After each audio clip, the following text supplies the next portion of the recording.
नमस्कार दोस्तों। आज की कहानी हमें सीख देगी कि सच्चा समाधान तभी मिलता है जब हम प्रकृति और सच्चाई को समझें, ना कि बिना सोच समझ के आडंबर और अंधविश्वासों पर भरोसा करें। बहुत समय पहले कश्मीर में एक राजा था। वह बहुत दयालु और दानी था। वह अपनी प्रजा की भलाई के लिए हमेशा नई नई योजनाओं पर काम करता रहता था।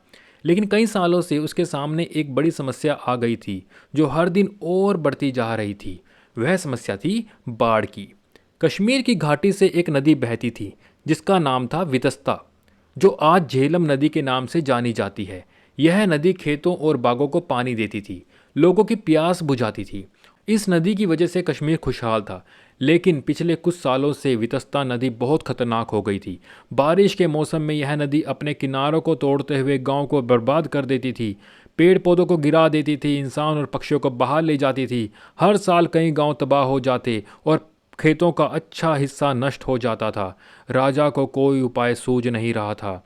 उसने अपने मंत्री और विद्वानों को बुलाकर इस समस्या पर चर्चा की। एक मंत्री ने कहा, महाराज, लगता है प्रकृति हमसे नाराज है, इसलिए वितस्ता नदी हम पर कहर बरपा रही है। हमें उसे खुश करने के लिए एक बड़ा यज्ञ करना चाहिए। राजा ने सोचा, शायद उसकी या उसके पूर्वजों की कोई गलती है कि भगवान ने इस तरह की विपत्ति भेजी है। इसलिए उसने नदी के किनारे ब्राह्मणों और विद्वानों को बुलाकर बड़े धूमधाम से यज्ञ करवाया। उसने कोई कसर नहीं छोड़ी, लेकिन नदी नहीं मानी। वह पहले से ज़्यादा भयंकर रूप लेकर आई। और भी ज़्यादा बाढ़ हुई। किसी ने कहा नदी को बलि देनी चाहिए। कई बकरों की बलि दी गई, लेकिन इससे भी कोई फायदा नहीं हुआ। नदी का गुस्सा कम नहीं हुआ। एक दिन राजा अपने दरबार में सोच रहा था कि इस समस्या को कैसे सुलझाए। तभी एक द्वारपाल आया और बताया कि एक युवक आपसे मिलना चाहता है। वह कहता है कि वितस्ता नदी को शांत कर सकता है। राजा हैरान हुआ। उसने सोचा, कहीं यह कोई धोखेबाज तो नहीं, लेकिन फिर भी उसने कहा, युवक को बुलाओ। जब युवक आया तो राजा को थोड़ी निराशा हुई। युवक जटाधारी सन्यासी नहीं था, बल्कि एक सुंदर, स्वस्थ, पढ़ा लिखा नौजवान था। राजा ने पूछा, युवक, तुम सच में नदी को नियंत्रित कर सकते हो?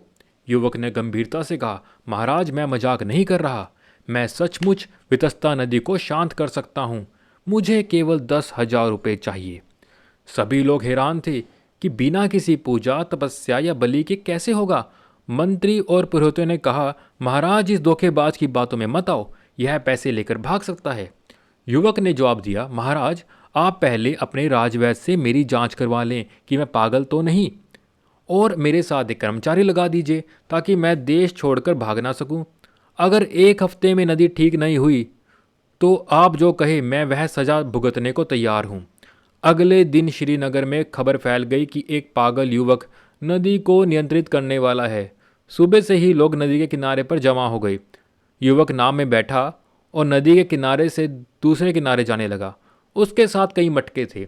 नाव थोड़ी दूर चली, तब युवक ने एक मटके से सिक्के निकाले और नदी में फेंकने लगा, जैसे कोई खेत में बीज बो रहा हो। लोग सोचने लगे यह कोई पूजा है, लेकिन जल्दी ही उन्हें पता चला कि युवक बेहिसाब पैसे फेंक रहा है। तभी दूसरी तरफ कुछ लड़के पानी में कूद पड़े और सिक्के खोजने लगे। पहले लोग उन पर हंसे, लेकिन जब कुछ लड़कों को नदी में से सच में सिक्के मिले तो सब चुप हो गए। लोग उत्साह से नदी में कूदने लगे। कुछ कीचड़ निकाल कर किनारे पर लाते, उसमें सिक्के खोजते। युवक लगातार मटकों से सिक्के निकाल कर नदी में फेंकता रहा, जैसे कह रहा हो, जितने सिक्के मिले उतने निकालो। उसकी नाव आगे बढ़ती गई। सिक्के खोजने वालों की संख्या बढ़ती गई। राजा के कर्मचारी इस युवक की हरकत से परेशान थे, क्योंकि यह पूरे शहर को पागल बना रहा था। लोग मिट्टी की ढेर लगाकर सोने खोजने लगे थे। फिर भी युवक अपना काम करता रहा। शाम को वह घर चला गया। अगले दिन सूरज निकलते ही लोग फिर से नदी में गोते लगाने लगे। तीसरे दिन सुबह चमत्कार हो गया। नदी का पानी नीचे चला गया, किनारे ऊंचे हो गए। राजा नदी के किनारे आया। उसने देखा कि नदी क्यों गुस्से में थी। कई सालों से शहर की गंदगी नदी में बह रही थी, जिससे नदी का तल ऊपर उठ गया था।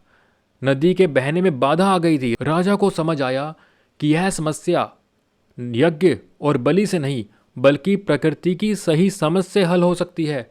उस दिन के बाद नदी में लंबे समय तक बाढ़ नहीं आई। कई दलदल सूख गए और वहाँ एक नया नगर बस गया, जिसे आज सोहोर कहते हैं। उस नगर का पुराना नाम सूर्यपुर था। जो उस युवक के नाम पर, सूर्य के नाम पर रखा गया था। दोस्तों, इस कहानी से हमें सीख मिलती है कि नदी और प्राकृतिक संसाधनों की सुरक्षा और सही देखभाल बहुत ज़रूरी है।